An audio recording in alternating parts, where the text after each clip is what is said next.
If you've recently learned how to play scales, you probably sound like this.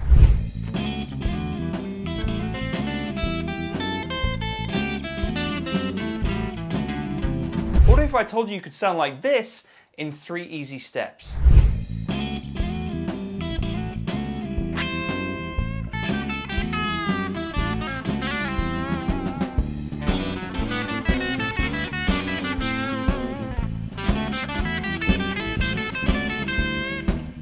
Let's go over the first step with step 1 and the basic principles.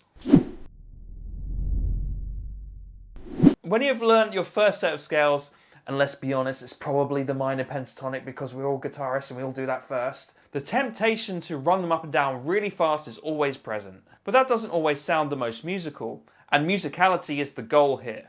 The first thing to learn about soloing is the technique called call and response. Similar to how birds communicate with each other. One bird will do a nice melody to attract the other bird, and then the bird receiving that melody might do one back to attract them. It might sound very similar to each other, but they're in fact different, and this is what is known as a call and response. You too can do this with your guitar playing, and it's done in nearly every single genre of music. The idea being you make a simple phrase like so, then you respond to it with something of equal length. For example, the longer the call also means the longer the response. For now, let's try and keep it simple and use the first and last note of the phrase to be the root note to make things easier to digest. Try to start practicing from the root note of the chord, i.e. the first note. Use your scale and come up with a short phrase, then play a corresponding phrase to answer the first phrase. Once you get used to this style of playing, you could literally do this all day and have a lot of fun with it. Speaking of having fun, let's move on to the next topic. Step 2,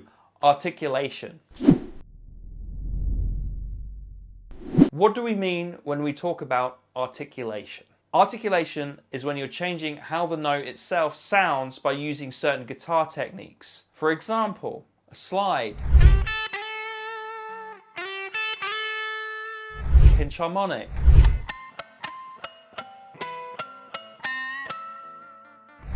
tapping,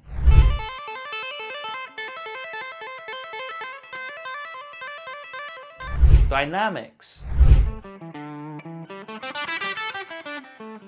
hammer-ons and pull-offs,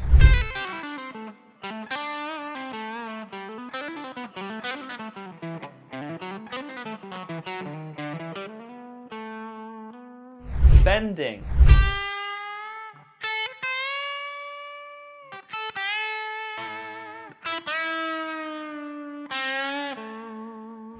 etc., etc.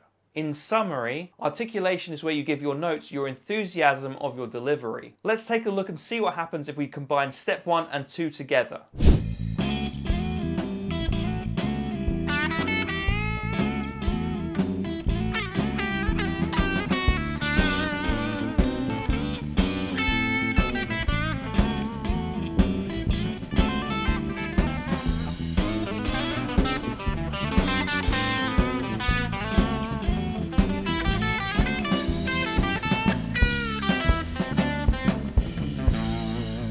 As you can see here, things are coming on nicely. But is that really what you want to say when soloing? It might be, but to make sure, we have a third and final step.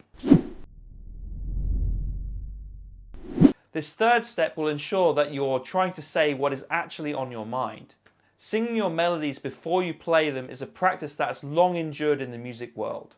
It's one of the fundamentals to make your soloing sound like yourself rather than an imitation of someone else. The first part of this is to sing or clap a rhythmic motif like so.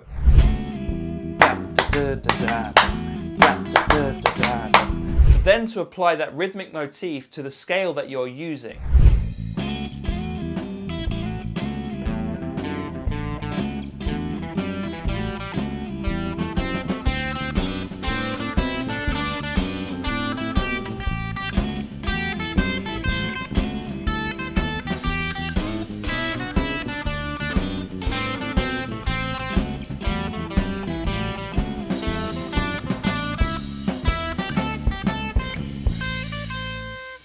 See how long you can do this, as it's a good musical a stamina exercise. The next part to this third step is adding melody. You may have to excuse my singing voice as I'm not a trained vocalist.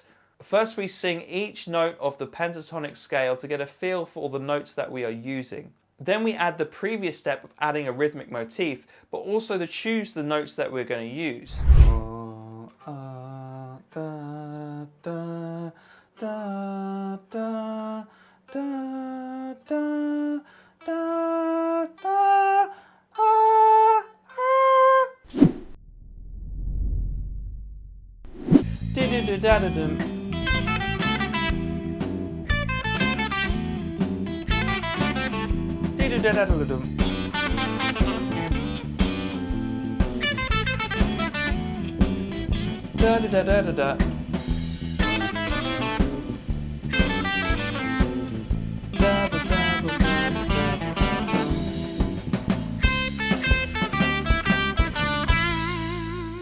This method can be used in any scale, but it's a good method to be able to translate what's going on in your head directly onto your instrument. I would strongly advise to put this into your practice routine if you have one. So yeah, that was how to solo in 3 easy steps. I hope you really enjoyed this video. And if you have enjoyed it, please consider giving it a like and subscribe and share it with someone who may need to see this.